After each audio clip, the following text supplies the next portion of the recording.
So when it comes to Jane Doe, Jones alleges that the assault occurred in Combs' house, meaning that Combs had both possession and control of this property. And Jones also pleads sufficient facts to support a reasonable inference of the existence of at least two special relationships: landowner-invitee and employer-employee, as Jones was working under contract for Combs at the time of this alleged assault. And that even though Jones doesn't allege that Doe had a known history of committing sexual assaults, he alleges that Combs witnessed Doe attempt to straddle and have sex with Jones while, quote, laughing and encouraging her to continue. Jones also alleges that Combs was aware that Jane Doe was assaulting him in the bathroom while it happened and that he did nothing to intervene.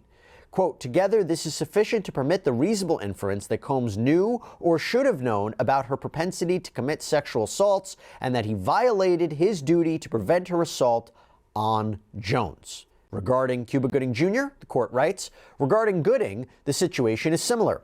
Jones alleges that Gooding's actions could have been foreseeable to Combs as Gooding pleaded guilty to a misdemeanor charge based on sexual misconduct in 2022, among other publicly reported instances of similar misconduct. More importantly, however, Jones alleges that Combs intentionally left him and Gooding alone in a makeshift studio on Combs' yacht after suggesting that Gooding get to know Mr. Jones better. Along with Jones' allegations that Combs was grooming him by frequently suggesting that Jones engage in homosexual acts, supports the plausible inference that Combs foresaw and enabled Gooding's alleged assault of Jones. Combs responds that Gooding had only been accused of assaulting women, not men, making his assault of Jones unforeseeable. But it is not implausible as a matter of law to think that someone who has assaulted members of one sex in the past is more likely to assault members of the other sex in the future.